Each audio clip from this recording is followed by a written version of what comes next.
Elle avait perdu son enfant. Mais quand un Apache en larmes lui tend son bébé mourant, elle fait l'impensable. Ce qu'elle décide à ce moment précis va déclencher une tempête de tradition, de larmes.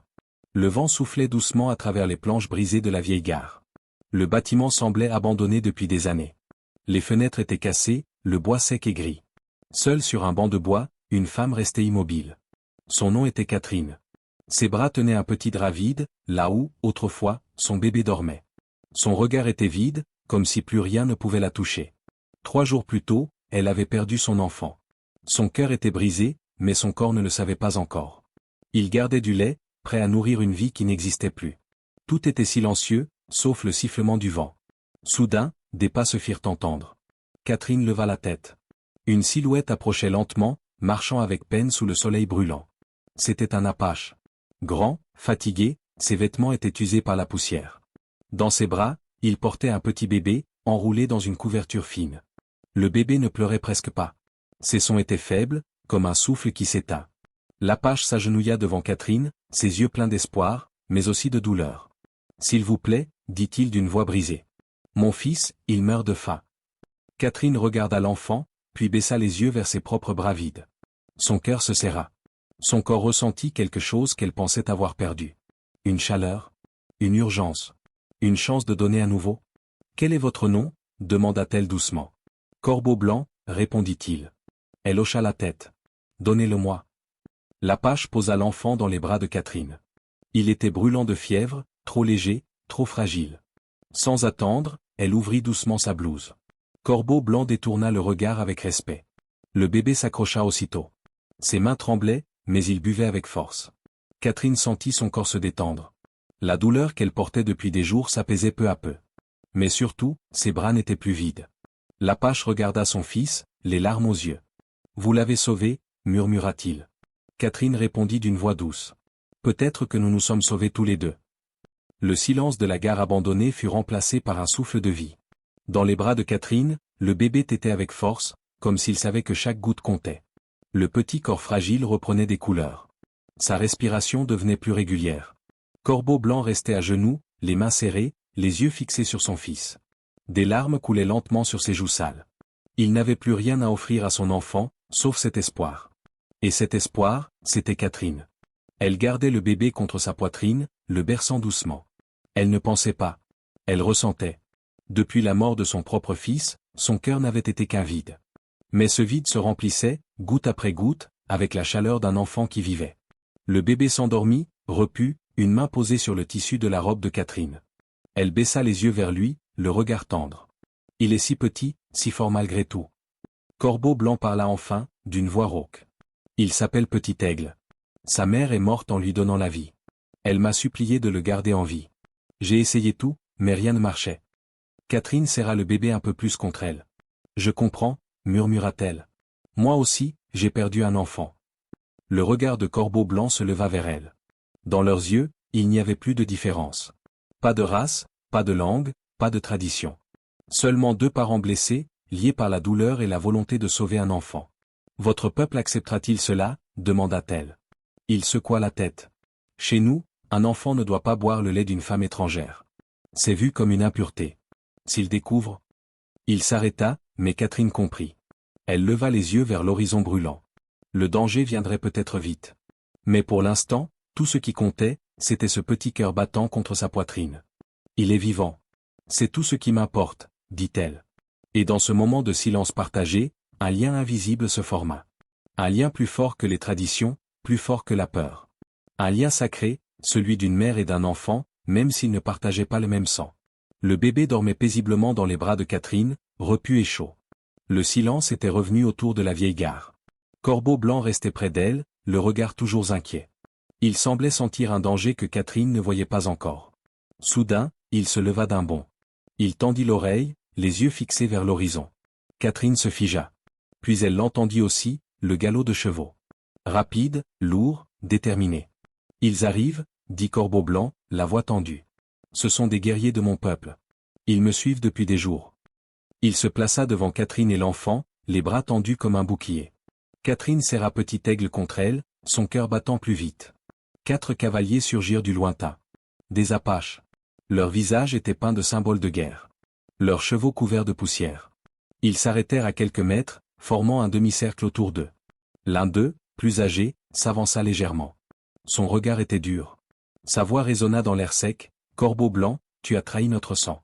Tu fais boire ton fils au lait d'une étrangère. » Corbeau blanc ne bougea pas. Il allait mourir. Elle l'a sauvé. Le guerrier, que Catherine apprit plus tard s'appelait Loup rugissant, gronda, « Il est souillé maintenant. L'enfant n'est plus pur. Il doit être purifié. » Catherine sentit la peur lui monter au ventre. Mais une colère profonde l'envahit aussi. Elle se leva, petit aigle dans les bras, et s'adressa à eux avec force. Cet enfant mourait. J'ai donné ce que j'avais. Il vit grâce à cela. Où est le mal? Les guerriers reculèrent d'un pas, surpris. Une femme blanche qui leur parlait avec courage, c'était impensable. Loup rugissant leva sa hache. Vous ne le prendrez pas, dit Corbeau blanc, en sortant un couteau court de sa ceinture. Vous devrez me tuer d'abord. Le silence tomba à nouveau. La tension était insupportable. Catherine tremblait, mais ne recula pas. Elle regarda chacun des hommes dans les yeux, montrant qu'elle n'avait pas peur.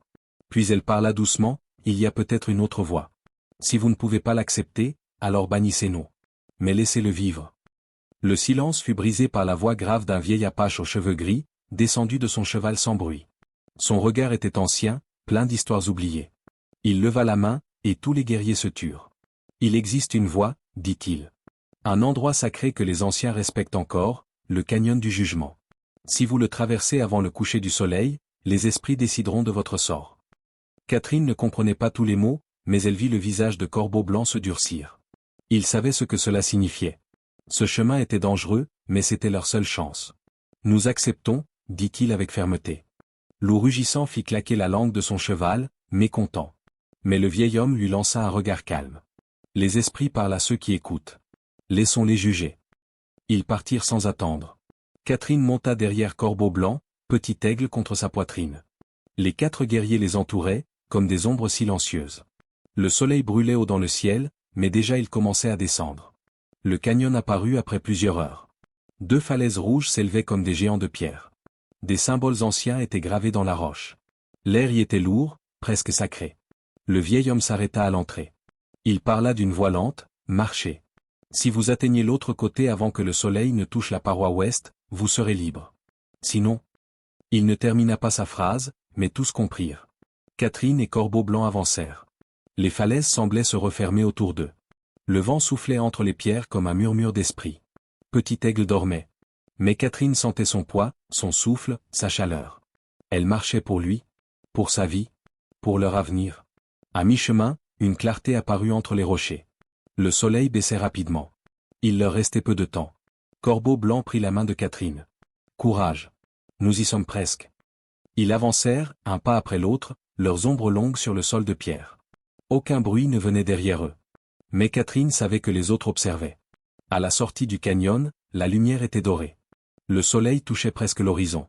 Ils posèrent le pied hors de la gorge sacrée juste à temps. Et dans ce moment suspendu, le silence prit un nouveau sens, celui du pardon. Le soleil déclinait lentement, projetant des ombres longues sur les parois rouges du canyon. Catherine marchait avec soin sur le sol pierreux, petit aigle blotti contre elle, endormi. À ses côtés, Corbeau blanc avançait en silence, attentif au moindre son. Le vent s'était calmé. Tout semblait figé, comme si le canyon lui-même retenait son souffle. Soudain, Catherine sentit un léger mouvement. Le bébé remuait, pleurait doucement. Elle reconnut ce cri, la faim. Elle s'arrêta, chercha du regard un endroit sûr. Là, un gros rocher plat, un peu à l'écart du sentier. « Je dois le nourrir », dit-elle. Corbeau blanc acquiesça sans parler. Ils s'écartèrent de la route principale. Catherine s'assit sur la pierre, défit sa blouse avec délicatesse.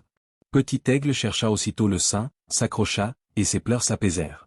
À ce moment précis, des bruits de pas se firent entendre. Des silhouettes se dessinaient dans l'ombre du canyon. 3 anciens apaches avançaient lentement. Parmi eux, le vieil homme aux cheveux gris, celui qui avait parlé avant le départ. L'un des guerriers cria, « Elle profane un lieu sacré. Elle nourrit un enfant impur sur la terre des esprits. » La voix résonna contre les murs de pierre, tranchante. Mais le vieil homme leva la main et s'approcha. Ses yeux fixaient Catherine, mais sans colère. Il regarda aussi l'enfant, calme, en train de téter paisiblement. « Je ne vois pas de profanation, » dit-il d'une voix douce. « Je vois une mère qui nourrit un enfant. Je vois la vie. » Le silence tomba. Les autres guerriers semblaient hésiter. Le vieil homme s'agenouilla lentement. Il posa une main sur le sol, puis par là, les esprits ne jugent pas selon le sang. Ils regardent le cœur. Et je vois ici un cœur pur. Un enfant en train de grandir. Une femme qui donne ce qu'elle a pour sauver une vie. Il se releva, puis regarda Corbeau Blanc. Seras-tu prêt à être banni pour cela? L'Apache répondit sans hésiter, pour la vie de mon fils, je suis prêt à tout. Le vieil homme hocha la tête. Alors qu'il en soit ainsi. Le canyon était derrière eux. Le silence sacré s'était refermé.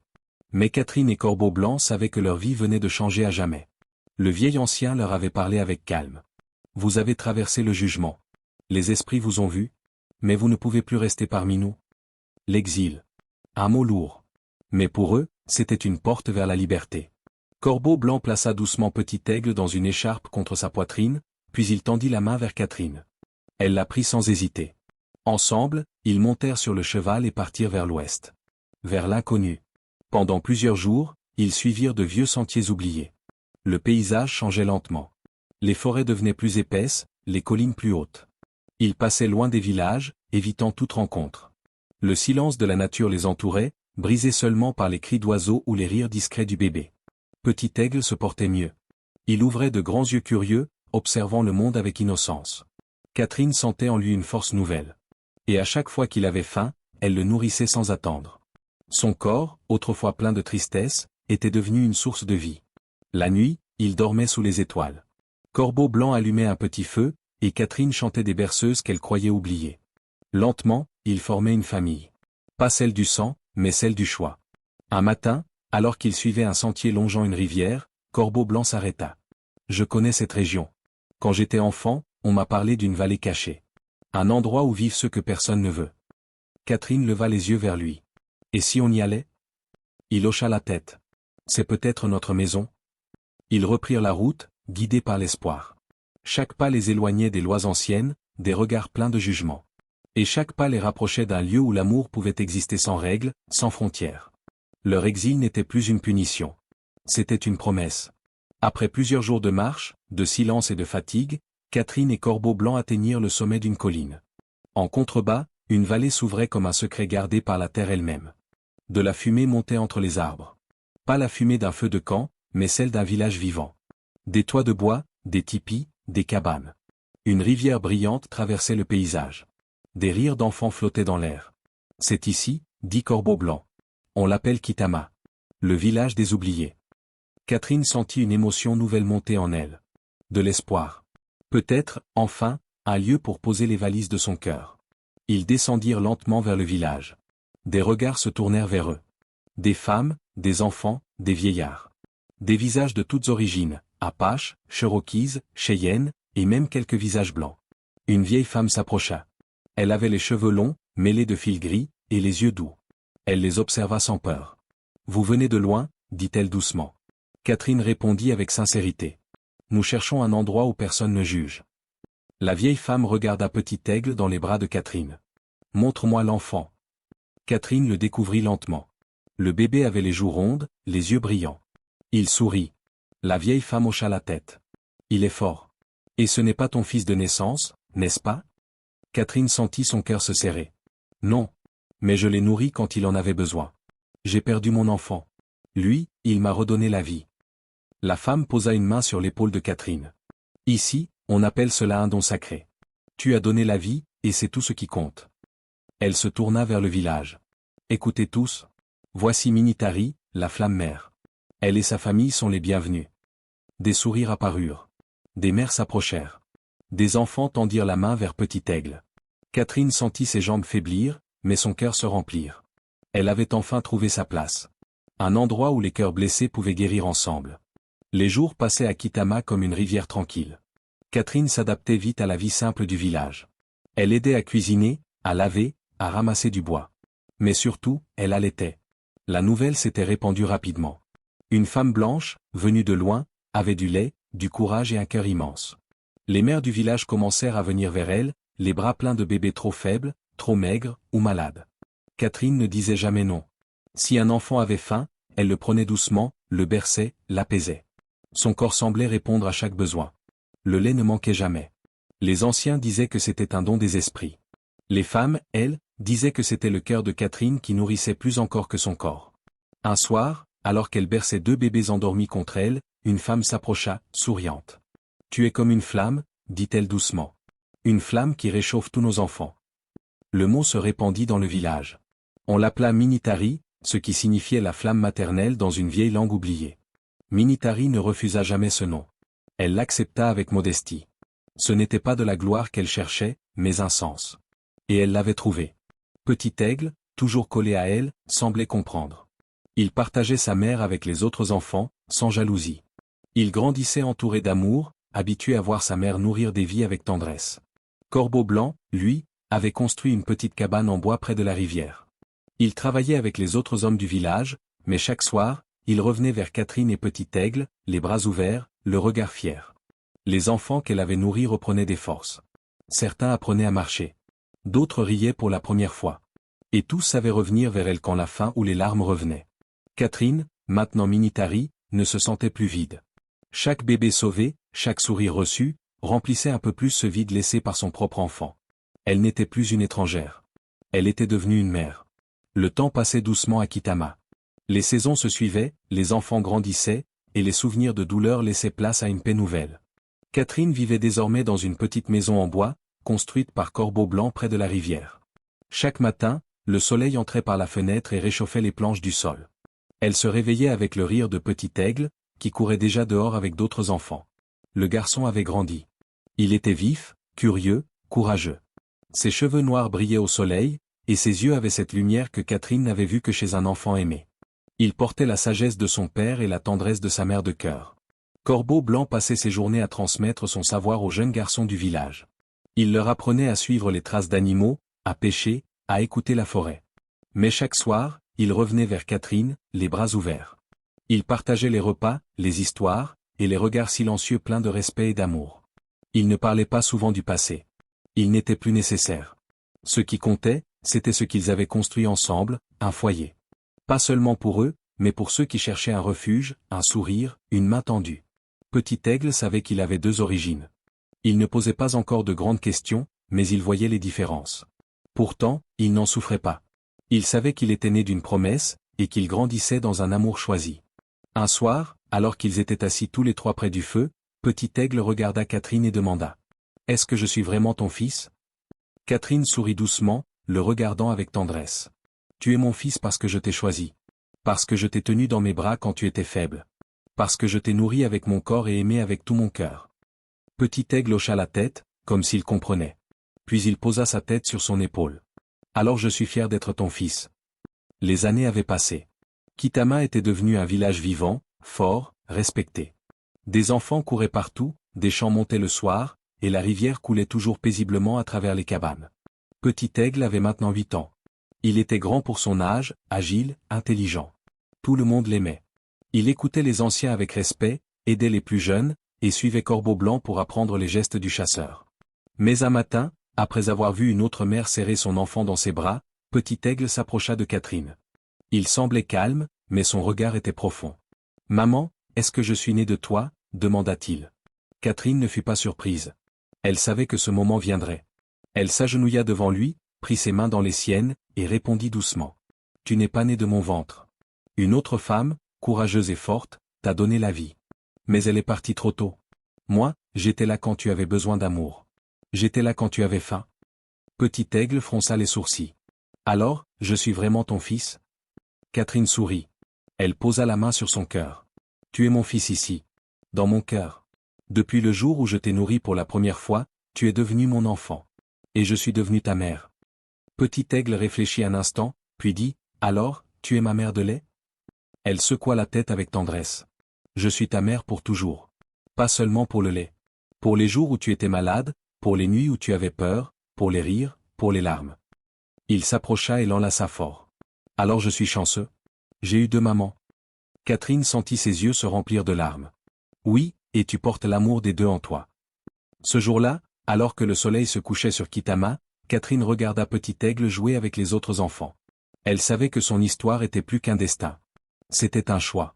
Le choix d'aimer, de protéger, de construire une famille avec le cœur. Et dans le village, on raconta longtemps l'histoire de Minitari, la flamme maternelle, qui avait fait naître l'espoir dans un monde brisé. Si cette histoire a touché ton cœur, laisse un commentaire pour partager ce que tu as ressenti. Abonne-toi pour ne pas rater les prochaines histoires inspirantes du monde des oubliés, des brisés et des courageux.